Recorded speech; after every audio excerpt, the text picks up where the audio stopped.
നീ ഇതാരോടാ സംസാരിക്കുന്നതെന്ന് പറഞ്ഞിട്ടാണ് സാറ് അവരുടെയൊക്കെ മുന്നേ വെച്ചിട്ട് എന്നെ അടിച്ച് ആദ്യം താഴെ വീണു. അത് കഴിഞ്ഞിട്ട് വീണ്ടും അവിടെ നിന്ന് എടുത്ത് വീണ്ടും അടിച്ചു. അപ്പോൾ സാർ എന്നിട്ട് പുറത്ത് പോകാൻ നിൽക്കുക. വീണ്ടും പോവാ ഞാൻ പറയുക ഞാനിത് കംപ്ലൈൻറ്റ് ചെയ്യും. ഞാൻ അപ്പോൾ തന്നെ എൻ്റെ ഹസ്ബൻഡിനെ വിളിച്ചു, വരികയാണെന്ന് പറഞ്ഞു. അപ്പോഴേക്ക് സാറിന് ഇവിടെ നിന്ന് പോകണം. അപ്പോൾ ഞാൻ പറഞ്ഞു പറ്റത്തില്ല, ഓഫീസിൽ നിന്ന് പോകാൻ പറ്റത്തില്ല, സാർ ഓഫീസിൽ തന്നെ ഇരുന്നാൽ മതി. ഇതാണ് സംഭവം. ആ ദേഷ്യത്തില് അതായത് ഞാൻ പോകണ്ടെന്ന് പറഞ്ഞ സാധനം തടയുവാണല്ലോ, പോകണ്ട സാർ ഇപ്പോൾ പോകണ്ട, എനിക്ക് പറയാനുള്ള കേട്ടിട്ട് പോയാൽ മതി. അപ്പോൾ അതിന്റെ ബേസിസിൽ ആ ദേഷ്യത്ത് അടിക്കുന്നില്ല.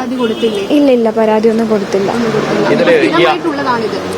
സ്ഥിരം ഇങ്ങനെ കയ്യേറുന്ന വേറെ ആരെങ്കിലും അടിച്ചിട്ടുണ്ടോ എന്നുള്ള കാര്യം എനിക്കറിയത്തില്ല.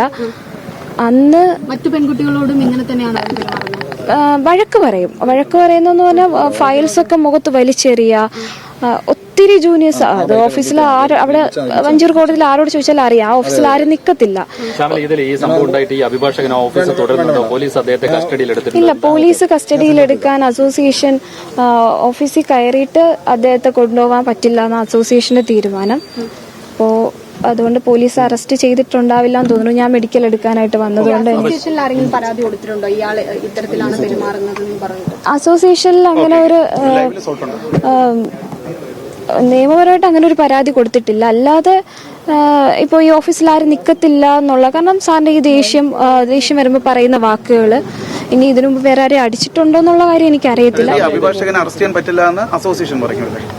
അറസ്റ്റ് ഇതിനകത്ത് കയറി അറസ്റ്റ് ചെയ്യാൻ പറ്റില്ല എന്ന് പറഞ്ഞു. ഈ സംഭവത്തെ കുറിച്ച് തുടക്കം പറയാമോ? എന്താണ് സംഭവിച്ചത്, എന്നാണ്, എങ്ങനെയാണ്?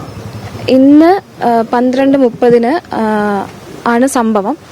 ഞാൻ ഇന്ന് രാവിലെ ഫാസ്റ്റ് ട്രാക്ക് കോടതിയിൽ ഫാസ്റ്റ് ട്രാക്ക് 2-ലായിരുന്നു, വെക്കേഷൻ കോർട്ട്. അവിടെ ഹിയറിംഗ് ഒക്കെ പറഞ്ഞ് ഒരു ബെയിൽ ആപ്ലിക്കേഷൻ ഹിയറിംഗ് ഉണ്ടായിരുന്നു. അത് പറഞ്ഞ് ഓഫീസിൽ വന്നതിന് ശേഷം ഞാൻ സാറിനോട് പറഞ്ഞു, സാറൊന്ന് കോടതിയിലുണ്ടായിരുന്നു, സാറിനോട് പറഞ്ഞു എനിക്ക് സംസാരിക്കണം.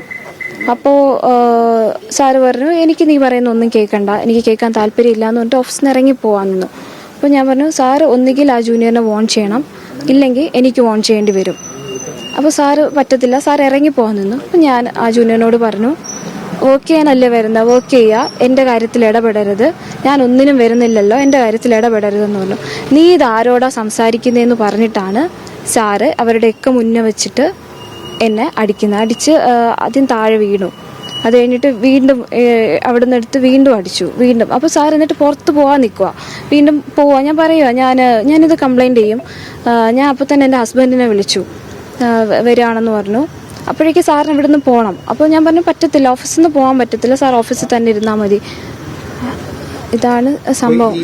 ഇങ്ങനെ സംഭവം ഉണ്ടാകുന്നു. ഇതിനു മുമ്പ് എപ്പോഴെങ്കിലും ശ്യാമലയോട് വളരെ മോശമായിട്ട് പെരുമാറുകയോ അല്ലെങ്കിൽ ഇതുപോലെ മർദ്ദിക്കുന്ന രീതിയിലേക്ക് സാഹചര്യങ്ങൾ പോവുകയോ ചെയ്തു? മോശമായിട്ട് പെരുമാറുക, ഇതാ എന്ത് കാര്യം ഉണ്ടെങ്കിലും നമ്മുടെ ഭാഗമൊന്നും കേൾക്കില്ല.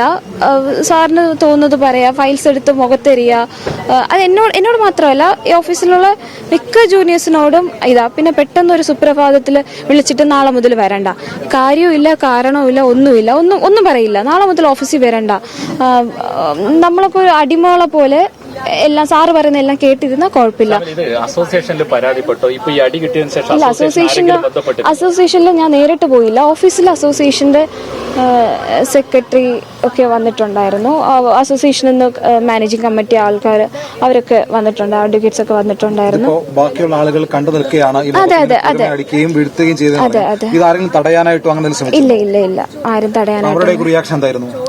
അവരൊക്കെ ഭയങ്കര അത്ഭുതത്തോട് ഇങ്ങനെ നിൽക്കുമായിരുന്നു. അവരാരും ഇങ്ങനെ കണ്ടിട്ടില്ലല്ലോ. എന്നെ മുമ്പ് തല്ലിയിട്ടുണ്ട്, പക്ഷെ വേറെ ആരെങ്കിലും തല്ലിയിട്ടുണ്ടോ എന്ന് അന്ന് മുമ്പ് ഇതുപോലെ എന്റെ ഭാഗം ഇപ്പൊ കേസിന്റെ കാര്യം ഇപ്പൊ ഫൈനൽ റിപ്പോർട്ട് എടുത്തില്ല എന്ന് പറഞ്ഞിട്ട് അതിനെന്താ ഇതുവരെ കോപ്പി ആപ്ലിക്കേഷൻ ഇടാത്തെന്നൊക്കെ പറഞ്ഞ് ഫയൽസ് ഒക്കെ ഇങ്ങനെ വലിച്ചെറിയും, മുഖത്തൂടെ വലിച്ചെറിയും. അപ്പോ എനിക്ക് മാത്രമല്ല, ഇതൊക്കെ പലർക്കും ഉണ്ടായിട്ടുണ്ട്. ഇവിടെ ഞാൻ 2-3 പ്രാവശ്യം ഞാൻ ഓഫീസിൽ 2-3 അതിലും കൂടുതൽ പ്രാവശ്യം ഞാൻ മാത്രമല്ല, ഇപ്പൊ അവിടെ വർക്ക് ചെയ്യുന്ന ക്ലർക്ക് ഉൾപ്പെടെ ആനന്ദേട്ടൻ 2-3 തവണ സ്റ്റോപ്പ് ചെയ്തിട്ട് പോകുമ്പോൾ വീണ്ടും എല്ലാവരുടെ മുന്നിൽ വെച്ച് സോറി പറയാം. ഒരു മനുഷ്യനെ താഴാൻ പറ്റുന്നതിന്റെ അത്രയും താണ് വിളിക്കും. എത്ര കാലമായിട്ട് ഈ അപേക്ഷ കൂടുതൽ ശ്യാമലിയുണ്ട്? എത്ര കാലമായി വർക്ക് ചെയ്യുന്നു അപേക്ഷ? 3 വർഷമായിട്ട്. ഞാൻ എൻറോൾ ചെയ്തത് മുതൽ സാറിന്റെ കൂടെ.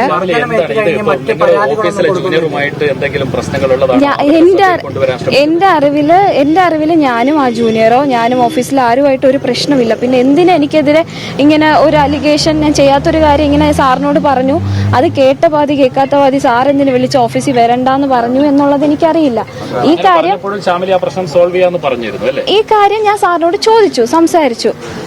ഇതാണ് അത് ആ പ്രശ്നം വിട്ടേക്ക്, അത് വിട്ടേക്ക്. ഇന്ന് മർദ്ദിച്ചു, പിന്നെ എന്തൊക്കെയോ പറഞ്ഞു. എനിക്ക് ആ അടി കിട്ടിയതിന്റെ ഇതിൽ എനിക്ക് പിന്നെ ഡോക്ടറെ കാണിച്ചു, CT സ്കാൻ എടുക്കാൻ വേണ്ടിയിട്ട് നിൽക്കുന്നു. ഷാമിലിയുടെ അടുത്ത നടപടി എന്താണ്? ഇതിനെതിരെ ഏത് രീതിയിലാണ് മുമ്പോട്ട് പോകാൻ തീരുമാനിച്ചേക്കുന്നത്? ബാർ കൗൺസിലിലും ബാർ അസോസിയേഷനിലും പരാതി കൊടുക്കും. മർദ്ദിക്കുന്നത് കൂടെയുള്ള സഹപ്രവർത്തകർ കണ്ടിരുന്നു. അവര് അത്ഭുതത്തോടെ നോക്കുമായിരുന്നു, ഇങ്ങനെയൊക്കെ ചെയ്യുമോ, പെട്ടെന്നുള്ള പ്രകോപനത്തിലാണ്. പക്ഷെ ഇങ്ങനെയൊക്കെ ചെയ്യോ എന്ന് അവരാരും പിടിച്ചു മാറ്റാനോ ഒന്നും വന്നില്ല. അതെ അതെ, ഒരിക്കലല്ല 2 or 3 പ്രാവശ്യം. എനിക്ക് പിന്നീട് ആദ്യത്തെ അടി കിട്ടിയപ്പോ തന്നെ പിന്നീട് എനിക്കൊന്നും ഓർമ്മയില്ല. കൈ കൊണ്ടടിച്ചതാ. ഞാൻ പറഞ്ഞില്ലേ സാർ എയർഫോഴ്സിലായിരുന്നു, പിന്നെ കടൽപ്പണിക്ക് പോയിട്ടുണ്ട്. അപ്പൊ അത്രയും 6 അടിയോളം പൊക്കമുണ്ട്, അത്രയും ആരോഗ്യവാനാണ്. ആ കൈ കൊണ്ട്